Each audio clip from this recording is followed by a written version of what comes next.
नमस्कार। सरोकार टेलिभिजनको कार्यक्रम सरोकार विशेषमा यहाँलाई स्वागत छ। म दिलीप थापा मगर। सबै विषय विशेष हुँदैनन्। सामाजिक, राजनीतिक, आर्थिक र समग्र मानव जातिको हितको निम्ति गरिने हरेक विषय विशेष हुन्छन्। समाजको हितमा गरिने हरेक कार्यको सम्मान गर्दै समाजको हित विपरीतका कार्यको भण्डाफोर गर्ने विषयवस्तु सरोकार विशेषको प्राथमिकतामा पर्ने गरेका छन्। दर्शकहरू, आजको सरोकार विशेषमा संवैधानिक आयोगमा नियुक्ति र कोशी पीडितहरूको पीडाबारे चर्चा गर्नेछौँ।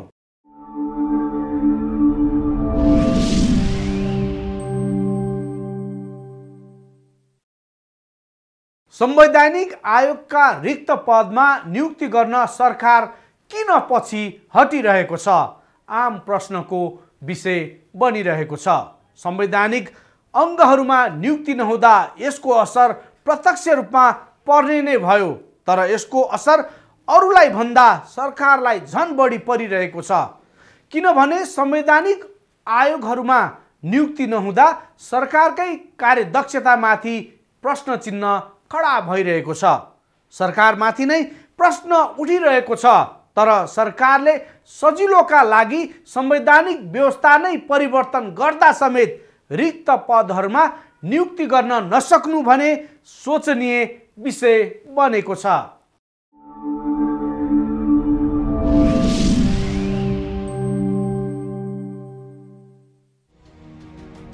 संवैधानिक अङ्गहरू राज्यका स्वतन्त्र निकाय भएकाले यी निकायको नियुक्तिमा राष्ट्रिय सहमति आवश्यक हुने मर्म अनुसार संविधानमा त्यस्तो व्यवस्था गरिएको थियो।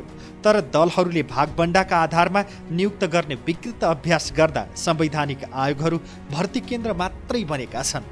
सरकारले ल्याएको संवैधानिक परिषद ऐन संशोधनको अध्यादेशले त परिषद प्रधानमन्त्रीको कब्जामा पुगेको आरोप लागिरहेका बेला सङ्घीय संसद अन्तर्गतको संसदीय सुनवाई समितिको बिहिबारको बैठकमा संवैधानिक आयोगहरूमा रहेका रिक्त पदहरू पूर्तिका लागि सरकारलाई निर्देशन दिएको छ। सरकारलाई निर्देशन दिने आयोगहरू सरकार मातहतको निकाय जस्तो बन्ने जोखिम बढेको छ।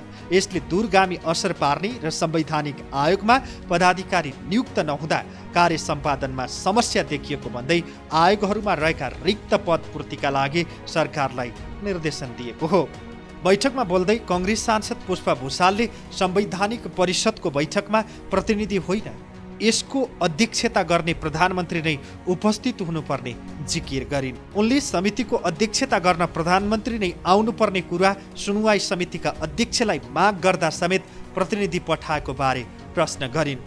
उनले समानुपातिक समावेशिताका विषयमा संविधानको प्रस्तावमै लेखिएको र संविधानमै लेखिएको विषय समेत सरकारले कार्यान्वयन नगरेको आरोप लगाइन्। यो परिषदको बारेमा बाहिर विभिन्न किसिमका भ्रमित कुराहरू नहुन् भन्नको लागि पनि हामीले वास्तवमा सामान्य प्रधानमन्त्रीज्यूलाई यहाँ हामीले आह्वान पनि गरेका थियौँ, रिक्वेस्ट पनि गरेका थियौँ हाम्रो समितिको अध्यक्षज्यूलाई। तर पनि आज परराष्ट्र मन्त्रीज्यू आउनुभयो, आफ्ना विषयवस्तुहरू पनि भन्नुभयो भने छोटकरीमा मात्रै के भन्न खोज्यो भने हामी संविधानको कार्यान्वयन गर्ने चरणमा अहिलेको 2 तिहाईको नजिक पुगेको अहिलेको सरकार मध्य चरणमा अहिले प्रवेश गरेको छ। संविधानको कार्यान्वयन कतिको गर्यो वा गरेन भन्ने कुरा पनि अहिले प्रश्न चिन्हकै रूपमा रहेको छ। आज हाम्रो विषयवस्तु समावेशी प्रतिनिधित्वको आधारमा परिषदले नियुक्ति गर्नुपर्दछ भन्ने विषयवस्तुलाई मैले यसमा मात्रै के गराउन खोजेँ भने संवैधानिक परिषदले गरेका नियुक्तिहरूमा कर्मचारी तन्त्रभित्र देखिएका निराशाहरू वा न्यायपालिकाभित्र पनि देखिएका निराशाजनक कुराहरूलाई संवैधानिक परिषदले गर्नु हुँदैन भन्ने हाम्रो मान्यता पनि रहेको छ। त्यही भएर पनि मैले अनुरोध गर्न खोजेँ। मैले विस्तृत रूपबाट यहाँ केही पनि भन्न चाहिनँ। समानुपातिक समावेशीका कुरा गर्ने हो भने यो त प्रस्तावनाको संविधानको प्रस्तावनामै लेखेको छ। यो विषयवस्तुहरू यसबाट चाहिँ सरकार बाहिर भाग्नै पाउँदैन। यसलाई कार्यान्वयन गर्नको लागि सरकारले समानुपातिक समावेशी भनेर प्रस्तावनामा लेखेको छ, मौलिक हकमा लेखेको छ, त्यो कार्यान्वयन गर्नको लागि सरकार अब पन्छिन पाउने अवस्था छैन। तर आज आधा 2.5 वर्ष भइसक्यो सरकार चलाइराखेको बेलामा संविधानको कार्यान्वयनको पाटोमा सरकार कतिको इमान्दार छ त भन्ने कुरा प्रश्न चिन्ह खडा भएको छ। मैले एकलाई मात्रै स्मरण के गराउन चाहे भने 15 सालको क्याबिनेटमा बीपी कोइरालाको प्रधानमन्त्रीले समावेशी नेतृत्वलाई स्थापितै गर्नुभएको थियो। कुनै संविधान कुनै विधानमा कहीँ पनि लेखेको थिएन। तर पार्टीको सरकारको लिड गर्ने नेतृत्वले त्यो नेतृत्वलाई स्थापित गर्नको लागि पनि त्यो क्याबिनेटमा समावेशी चेहरालाई नेतृत्व गराउन सकिन्छ भने अहिलेको संविधानमै लेखेको कुरालाई सरकारले किन पालना गरिराखेको छैन? 2047 सालको संविधानको मस्यौदा बनाउने क्रममा सुझाव आयोगले संवैधानिक निकायमा उच्च चरित्रवान व्यक्ति हुनुपर्ने र यसको नियुक्तिमा राज्यका 3 अङ्गको सहभागिता रहने संयन्त्रको अवधारणा अघि सारेको थियो।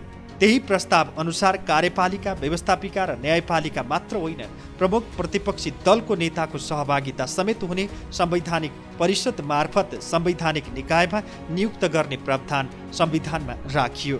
2063 को अन्तरिम संविधान तथा 2072 को संविधानमा पनि यसले प्राथमिकता पायो। तर सरकारले ल्याएको अध्यादेशले गरेको व्यवस्था अनुसार प्रधानमन्त्री र अर्का 1 सदस्यले मात्रै पनि संवैधानिक नियुक्तिको सिफारिस गर्न सक्ने व्यवस्था गरिएको छ। महिला, दलित लगायत आयोगहरू स्थापना भएदेखि पदाधिकारी र सदस्य नियुक्त नभएका तथा केही आयोगमा अध्यक्ष मात्रै नियुक्त भएको र बाँकी पद रिक्त रहेकाले ती पद पूर्तिका लागि अविलम्ब नियुक्तिको प्रक्रिया अघि बढाउन निर्देशन दिएको समिति सभापति लक्ष्मणलाल कर्णले जानकारी दिए। सांसदहरूले उठाएका प्रश्नको जवाब दिँदै प्रधानमन्त्रीका प्रतिनिधि परराष्ट्र मन्त्री प्रदीप ग्यावालीले विभिन्न कारणले संवैधानिक निकायमा नियुक्ति गर्न ढिलाइ भएको बताए। प्रधानमन्त्रीले पटक पटक संवैधानिक परिषदको बैठक बोलाउँदा पनि कोरम नै नपुग्ने अवस्था समेत आएकाले पनि नियुक्तिमा ढिलाइ भएको हुन सक्ने उनले जवाफ दिए। समिति र सरकारको बिचमा सधैँभरि कन्फर्मेसन हुनुपर्छ भन्ने पनि होइन होला। तर त्यो स्क्रिनिङ गर्ने एउटा एकदमै गलत केही हुँदै रहेछ भने त्यसलाई हुने हो। बाँकी कुराहरूमा सरकारलाई सचेत गराउँदै अगाडि बढ्नका निम्ति चाहिँ उसले सहयोग पनि गर्ने हो। त्यस रूपमै भइरहेको छ। त्यसबाट समिति चाहिँ अफाइनु पऱ्यो भन्ने चाहिँ मलाई लाग्दैन। संविधान अनुरूपका कतिपय पोस्टहरूमा नियुक्ति लामो समयदेखि खाली छ। म सबै कुरा त भन्न चाहन्न, र एउटा कुरा चाहिँ मैले भन्नुपर्ने हुन्छ। पटक पटक बैठक राख्दाखेरि पनि कोरम मिलिरहेको छैन। अब यो एउटा बडो समस्या छ। मैले सबै कुराहरू यहाँ ओपन गरेर भन्नु उचित ठान्दिनँ। म संवैधानिक परिषदको सदस्य नभएर उहाँले त्यसरी भन्नु मान्छे लिए पनि नहोला, पछि प्रधानमन्त्री। तर यस्ता कुराहरूमा हामीले एकदमै त्यो सरकारलाई अप्ठ्यारो पारौँ अथवा एकदम बाघबन्द अथवा के भन्ने हिसाबले हेर्नु हुँदैन। र ओभरअल राज्यको पर्सपेक्टिभबाट हेरेर जानु हो भनेदेखि आयोगहरूको परिषदको बैठक पटक पटक चाहिँ कोरम नपुगेर रोकिनुपर्ने स्थिति बन्नु हुँदैन भन्ने मेरो आग्रह छ। उपसभाको कुरा पनि त्यही हो। अब सत्तारूढ दलले सभामुख राख्नु मिल्दैन। अब त्यसमा सभामुख एउटा जेन्डरबाट हुँदा हुनाले आफ्नो जेन्डरको गर्नुपर्ने एउटा अवस्था पनि छ। अब प्रतिपक्ष दलहरूको तर्फबाटै आउनु पर्यो। अब प्रतिपक्ष दलको तर्फबाट त्यो सम्बन्धी पनि प्रयास भएको छ भने पनि कुराहरूले हामीलाई थाहै छ। त्यस कारणले गर्दा जे भए पनि अब यस्तो नियुक्त नभइरहनु, पदहरू खाली रहनु उचित होइन। तर यसमा सरकार मात्रै भन्नु चाहिँ उचित हुन्न भन्ने म ठान्दछु। परराष्ट्र मन्त्री ग्यावालीले समानुपातिक र समावेशी रूपमा आयोगहरूमा नियुक्त गर्न सरकार प्रतिबद्ध रहेको बताए। उनले यी आयोगहरूमा चाँडै नियुक्त गर्न सरकार तदारुकताका साथ लाग्ने समेत जिकिर गरे। राज्यका प्रत्येक अङ्गमा नेपाली जनताले मेरो प्रतिनिधि यहाँ छ, मेरो भावनाको प्रतिनिधित्व भएको छ भन्ने कुराको चाहिँ अनुरोध गर्न सकोस् भनेर त्यो कुराहरूमा ध्यान दिने गरिएकै छ। तर कतिपय सेक्टरमा यस्तो छ जहाँ चाहिँ भनौँ न हामीले त्यो क्राइटेरियामा पुगिरहेको भेट्दैनौँ।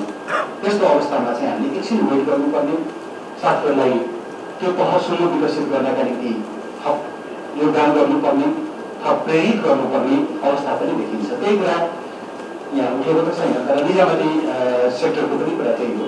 अहिले हामीले हेर्ने हो भने निजामती सेवामा करिब 24% जस्तो महिलाहरू हुनुहुन्छ।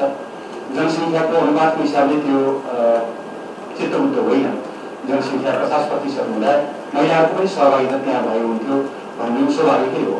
तर हामीले यदि गएको 10-12 वर्ष जति बेला हामीले निजामती सेवामा चाहिँ यो समावेशिताको अथवा आरक्षणको व्यवस्था गऱ्यौँ, यति अवधिको हेर्ने हो भनेदेखि फेरि क्वाइट इन्करेजिङ पनि छ।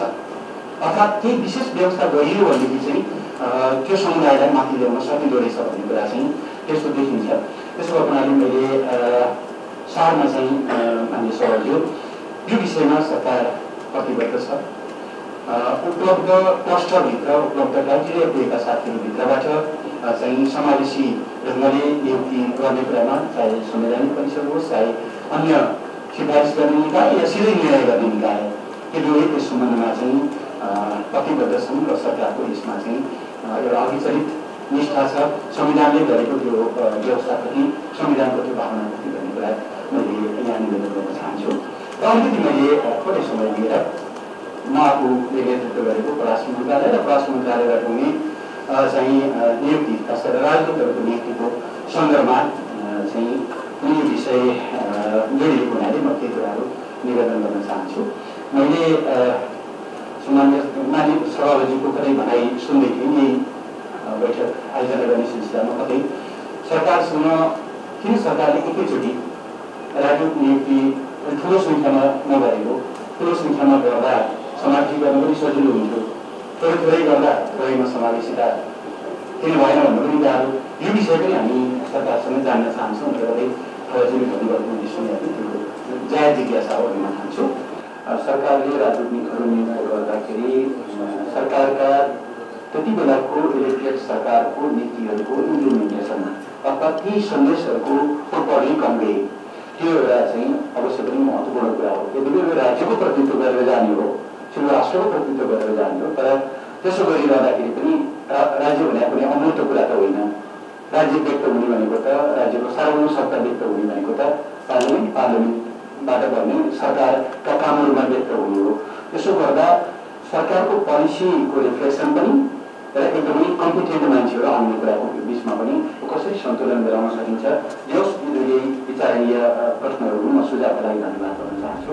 नयाँ व्यवस्था अनुसार प्रमुख प्रतिपक्षी दलको नेता, प्रधान न्यायाधीश र अर्का 2 सदस्यले असहमति जनाउँदा पनि निर्णय हुन सक्ने व्यवस्था रहेको छ। बहुमतका लागि 3 जनाको सहमति आवश्यक हुन्छ।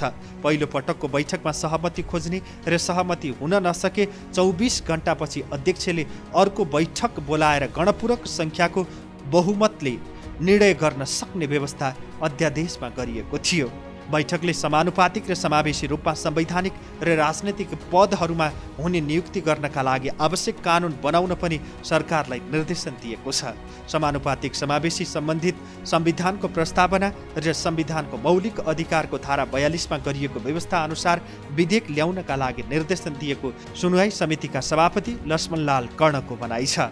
संविधानको प्रस्तावना र मौलिक अधिकारले समानुपातिक समावेशी स्वीकार गरिन्छ। संविधान भन्दा बाहिर त कोही पनि कति के हो भन्ने कुरा त फेरि किनभने ऐन बन्दाखेरि त हाम्रो संसददेखि बाहिर बन्दैन। संसदमा आए पनि छलफल हुन्छ, जुन रूपमा आयो त्यो संसदमा फेरि छलफल हुन्छ, नेताहरूको बिचमा कति के गर्ने भन्ने कुरा त हामीले एउटा सैद्धान्त केवल सैद्धान्त संविधानको प्रस्तावना र मौलिक अधिकारको दफा कति छ 42 मा भएको व्यवस्था अनुसार समानुपातिक समावेशी ऐन बनाउनु पर्ने संविधानकै स्थितिद्वारा यस सम्बन्धमा अविलम्ब सरकारले यो बनाओस् भन्ने कुरालाई अर्को निर्देशन जुन संविधानका संवैधानिक आयोगका खाली पदहरू सरकार त्यो पूर्ति भएको छैन र त्यो आयोग निकायहरू पूर्ति नभएको कारणबाट संविधान नै पूर्ण संविधानको पूर्णताको लागि पनि संविधानले कल्पना गरेका आयोगको निर्माण हुनुपर्ने नितान्त आवश्यक हुन्छ। त्यसकारण त्यसलाई पनि अब कोरम पुगेन भन्ने हाम्रो झन्झट होइन, हाम्रो समस्या होइन। कोरम पुर्याउने काम त जसको उसले पुर्याउनु पर्छ, के गर्नुपर्छ। तर हामीले त्यो कुराहरू आयोगका रिक्त भएका स्थानहरू अविलम्ब पुरा गर्नु। बैठकमा सहभागी समिति सदस्यहरूले संवैधानिक निकायको नियुक्तिमा भागबण्डा हुने गरेका कारण नियुक्तिमा ढिलाइ भएको बताए। उनीहरूले छिटोभन्दा छिटो समानुपातिक र समावेशी सिद्धान्तका आधारमा संवैधानिक आयोगमा नियुक्त गर्न सरकारको ध्यानाकर्षण समेत गराएका थिए। जसरी ट्रम्पले सोसाइटीलाई डिभाइड गरे 4 वर्षमा, त्यसको विरुद्धमा अमेरिकाको फन्डामेन्टल क्यारेक्टर भनेको इन्क्लुसिभ क्यारेक्टर हो। त्यसबाट ट्रम्प पछि हट्यो। डेमोक्रेटिक पार्टी हामी फेरि अमेरिकालाई त्यही ट्र्याकमा ल्याउन चाहन्छौँ भन्ने एउटा प्रमुख मुद्दाको रूपमा डेमोक्रेटिक पार्टीले अगाडि सारेको थियो र त्यसको रिजल्ट आयो। नेपाल एउटा अमेरिका जस्तै एउटा बहुभाषिक, बहुजातीय, बहुभौगोलिक, बहुसांस्कृतिक देश हो। त्यसकारण यति मात्रै म ध्यान आकर्षण गर्न चाहन्छु र भन्न के चाहन्छु भन्दाखेरि अब संविधानले दिशानिर्देश गरिसकेपछि, देशको मूल कानुनले नै समावेशता सम्बन्धी प्रबन्ध गरिसकेपछि अब हामी यसलाई कानुनी प्रबन्धबाट क्रियान्वयन गर्दैछौँ। यो अमुक कुनै ठाउँमा हामी त यो त यथार्थ हो नि त, विभिन्न पार्टीहरूका र पार्टीभित्र पनि विभिन्न नेताहरूका दृष्टिकोणहरू अलि फरक, कोही अलिक नरम हुनुहुन्छ, कोही धेरै नरम हुनुहुन्छ, कोही अलिकति कन्जर्भेटिभ हुनुहुन्छ होइन। कसैको नजरमा यो समावेशिता के पनि होइन, यो भन्ने कुरा मात्रै हो भन्ने पनि पार्टीहरू छन्, नेताहरू पनि छन्। यो मैले त यथार्थ कुरा गरेको इमान्दारी साथ। त्यसकारण यसलाई इन्डिभिजुअलको तजविजमा छोड्नुभन्दा निर्णयकर्ताको इन्डिभिजुअल तजविजमा उनको डिस्क्रिसनमा छोड्नुभन्दा कानुनी प्रबन्ध गरौँ। अब म आज प्रधानमन्त्रीजीलाई यही भन्नेवाला थिएँ, म सोचेर आएको थिएँ घरबाट, म आज भन्छु कि यही सरकारको नेतृत्वमा अहिले भर्खरै प्रधानमन्त्रीजीको सम्मानित प्रधानमन्त्रीजीको प्रतिनिधि भएर आउनुभएको माननीय मन्त्रीजीले आफै पनि भन्नुभयो कि यो पार्टीको, यो सरकारको कमिटमेन्ट छ समावेशिताको बारेमा। त त्यो कमिटमेन्ट हो भने म के माग गर्न चाहन्छु भने यो सरकार हुँदै एज सुन एज पोसिबल हामी समावेशिता विधेयक, समावेशिता बिल पार्लियामेन्टमा ल्याउँछ यो सरकारले। 33% चाहिँ सबैको लागि चाहिँ मधेसी, जनजाति, महिला सबैलाई मिलाएर 33% भन्ने जस्तो र पुरुषहरू मात्रै त्यसरी आउने स्थिति चाहिँ बन्न पनि गर्यो। मधेसीको सङ्ख्या पनि एकदमै कम, 2 जना मात्रै भनिसकेपछि त अब धेरै नै कम हो होइन। यस हिसाबले अबको नियुक्तिमा राजनीतिक नियुक्तिबाट आउनेको हकमा होइन, जस्तो अब क्याडेट डिप्लोमेटबाट आउन सक्दैन भने पनि त्यहाँबाट आउनेहरू मात्र तपाईँहरूले आवश्यक व्यवस्थापन मिलाउन सक्नुहुन्छ। महिलाको हकमा त क्षतिपूर्ति नै व्यवस्था गर्नुपर्ने, दलितको हकमा चाहिँ अब हरेक निकायमा पूर्ण समानुपातिक समावेशी नै हुनुपर्ने भनेर दुईटाको त अझ संविधानले पनि प्रश्नै लेखिएको छ र 42(1) समानुपातिक समावेशी भनेर संविधान समेत संशोधन भएको छ। पहिलो संविधानको मर्म र भावना भनेको समावेशीलाई समानुपातिक समावेशी बनाउने भनेर गरिएको हो। यसको के सन्देश प्रभाव भएको छ यतातर्फ हाम्रो ध्यान गम्भीर रूपले आकृष्ट हुनु जरुरी छ र जसरी नियुक्तिहरू आइराखेका छन् ती नियुक्तिहरूले समाजलाई उत्साहित गर्न सकेको छैन। नियुक्ति योग्यताको, क्षमताको, आवश्यकताको आधारमा हुँदा पनि मेरो आवश्यकताको आधारमा नियुक्तिहरू भइराखेको छ। यसले समाजमा निराशा उत्पन्न गरिराखेको कुरा मैले पनि महसुस गरेको छु। म यो समिति मार्फत भन्न चाहन्छु कि अब नियुक्ति गर्दाखेरि नियुक्ति गर्ने व्यक्तिहरूको रोस्टर बनाएर त्यसलाई सार्वजनिक गर्दाखेरि ती नियुक्तिहरूले एउटा सार्थकता पाउन सक्छ। त्यतातर्फ पनि सरकारको ध्यान आकृष्ट होस् र म एउटा सानो उदाहरण मात्रै भन्न चाहन्छु। बिना औचित्य, बिना कारण हामी कसैलाई बदर गर्छौँ र कतिपय नियुक्तिहरू सरकारले पठाएको छ त्यसलाई हामी चाहिँ लाछाप लाग्न सक्छौँ। दीपक राज जोशीकै म एउटा उदाहरण दिन चाहन्छु। दीपक राज जोशीलाई संवैधानिक परिषदले पठायो तर हामीले अल्पमत बहुमत गर्दै बिना औचित्यको आधारमा उहाँलाई रिजेक्ट गर्यौँ। त्यो हाम्रो अधिकारको कुरा हो, हामीले रिजेक्ट। त्यस्तै अहिले कतिपय नियुक्तिहरू छन्, नियुक्तिहरू भएका छन्, ती नियुक्तिहरूलाई हामीले चाहँदा चाहँदै पनि नचाहँदा नचाहँदै पनि हामीले हाम्रो समितिको काम हो भनेर तिनीहरूलाई हामीले स्वीकृति दिने काम गरिरहेका छौँ। लामो समयसम्म संवैधानिक निकायका रिक्त पदहरूमा नियुक्त नहुनु सरकारको कार्यक्षमतामाथि प्रश्न उठाउने माध्यम बन्नु हो। तसर्थ सरकारले आफूमाथि लागेको आरोपको विभिन्न आयोगहरूमा रिक्त पदहरूमा नियुक्त गरेर जवाफ दिने हो कि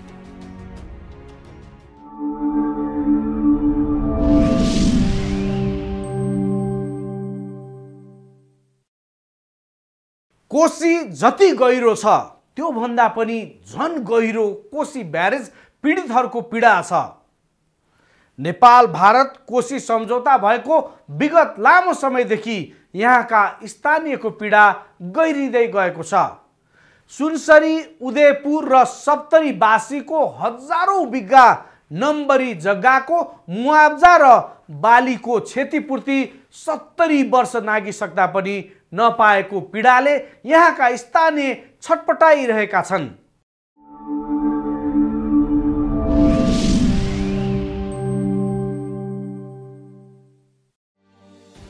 कोशीले पुर्याएको क्षतिको र मुआब्जा र क्षतिपूर्ति 3 पुस्तादेखि माग्दै आए पनि हालसम्म नपाएको भन्दै सुनसरी, उदयपुर र सप्तरीका कोशी पीडितहरूको तर्फबाट संयुक्त अपिल जारी गरिएको छ। कोशी पीडित उत्थान समाज सुनसरी, उदयपुर र सप्तरीका अध्यक्ष काशीराम अन्सारीले बिहिबार उक्त अपिल जारी गरे। उक्त अपिल बिहिबार सरोकारवालाहरू सहित सर्वसाधारणलाई समेत वितरण गर्दै सहयोगको अपिल गरिएको छ। भारतीय विदेश सचिव हर्षवर्धन श्रृङ्खला 2 दिने औपचारिक भ्रमणका क्रममा नेपाल आएको अवसर पारेर जारी गरिएको 12 बुँदे अपिलमा कोशी पीडितहरूले भोग्नु परेको पीडा र समस्याको बारेमा भारतीय पक्ष समक्ष गम्भीर ध्यानाकर्षण गराइदिन समेत सरकारलाई आग्रह गरिएको छ। कोशी सम्झौताको कार्यान्वयन सहितका 12 बुँदे अपिल पत्रमा सप्तकोशीमा पुल निर्माणका क्रममा भारतले अधिग्रहण गरेको सुनसरी, उदयपुर र सप्तरीवासीको हजारौं बिघा नम्बरी जग्गाको मुआब्जा र बालीको क्षतिपूर्ति 70 वर्ष नागिसक्दा पनि नपाएको उल्लेख गरिएको छ। भारत सरकारले कोशी सम्झौता अनुसार वर्षैपछि कोशी कटानबाट पीडितलाई दिनुपर्ने क्षतिपूर्ति नदिएर अन्याय गरेको भन्दै 3वटै जिल्लाका कोशी पीडितहरू पटक पटक आन्दोलन गर्दै आएका छन्। तर हालसम्म आश्वासन बाहेक केही नपाएको अध्यक्ष अन्सारीको भनाइ छ। पटक पटक राजनीतिक परिवर्तन हुँदा पनि भारतसँग गम्भीर छलफल गरेर कोशी पीडितलाई न्याय दिने काम कसैले गरेनन्। अध्यक्ष अन्सारीले भने कोशी पीडितको समस्याका लागि भारतीय पक्षसँग आवश्यक कूटनीतिक पहल गर्नुपर्छ। हाम्रो यो समस्या आज 3 पुस्तादेखि गरिरहेछ। 3 जिल्लाको समस्या रहेछ, सप्तरी, सुनसरी, उदयपुर। हामी 3 जिल्लाको संगठित भई हामीहरू पटक पटक आन्दोलन गर्दै आएको, सङ्घर्ष गर्दै आएको, तर आजसम्म हाम्रो मुलुकमा पटक पटक व्यवस्था बदलिँदाखेरि हामीहरूको समस्यालाई समाधान गर्न कुनै तौरबाट आजसम्म ठोस पहल नभइदिएको कारण हाम्रो समस्या त्यस्तै छ।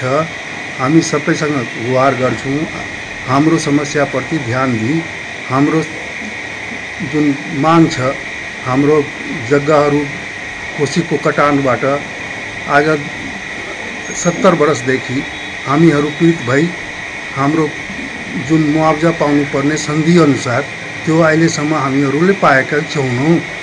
अर्का कोशी पीडित मोही शारदका अनुसार 2071 साउनमा भारतीय प्रधानमन्त्री नरेन्द्र मोदी नेपाल आएका बेला 2 देशका प्रधानमन्त्री बीच कोशीको समस्या समाधान गर्ने सहमति भए पनि त्यो अहिलेसम्म कार्यान्वयनमा आउन सकेको छैन।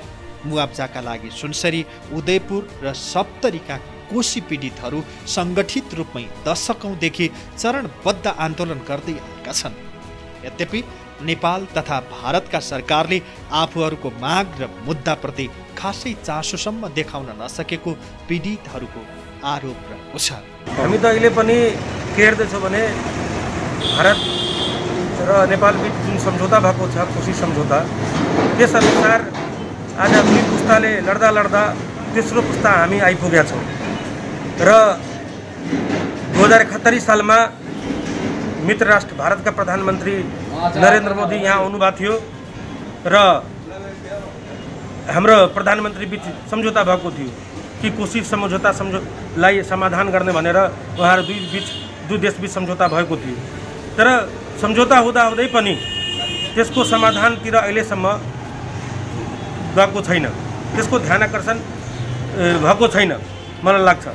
अहिले पनि चाहिँ जुन कोशी पीडितका जुन समस्याहरू छन्, जुन चरणबद्ध आन्दोलनहरू पटक पटक भइरहेको छ, त्यसमा भारतीय पक्ष र नेपाल पक्षको जुन एउटा धारणा प्रष्ट रूपमा नेपाली जनता पीडित छन् र यस देशका सप्तरी, सिराहा, सुनसरी र उदयपुरका जनता जुन त्राहिमाम भएर त्रसित छन् र त्यसको अवस्थालाई बुझ्न म आग्रह गर्छु यो हाम्रो देशका प्रधानमन्त्री र हाम्रा छिमेकी मित्र भारतका प्रधानमन्त्री बीच जुन सम्झौता भएको छ त्यो सम्झौतालाई कार्यान्वयन गराउदिन हार्दिक अनुरोध गर्न चाहन्छु। नत्र यसको जुन चरणबद्ध आन्दोलन छ यसलाई सशक्त रूपमा अझ आन्दोलित गराउने हामी बाध्य भएर अगाडि बढ्नेछौँ। सुनसरी तथा सप्तरी जिल्लाको सीमामै पर्ने सप्तकोशी ब्यारेज निर्माणका क्रममा भारत सरकार र नेपालतर्फका हजारौं बिघा नम्बरी जग्गा अधिग्रहण गरेको थियो। तर सम्झौता अनुसार उक्त जग्गाको मुआब्जा तथा बाली नालीको क्षतिपूर्ति अझै पाउन नसक्दा कोशी ब्यारेज निर्माणका क्रममा विस्थापनमा परेका सुनसरी, उदयपुर र सप्तरीका हजारौं पीडितहरू दशकौंदेखि मुआब्जा माग्दै सङ्घर्षरत छन्। उनीहरूको एउटै भनाइ छ, मुआब्जा माग्दै हाम्रो 2 पुस्ता सङ्घर्ष गर्दै खत्तम भयो। अब सङ्घर्षको जिम्मेवारी हाम्रो काँधमा आइसकेको छ। सरकारको रवैया हेर्दा हाम्रो 1-2 पुस्ता अझै सङ्घर्षमै बित्छ कि जस्तो लाग्छ। उनीहरूले यसरी भनिरहेका छन्। सम्बन्धित निकायले कोशी पीडितका समस्या समाधान गर्न सक्नुपर्छ। सरोकार जिल्ला ब्युरो, सप्तरी।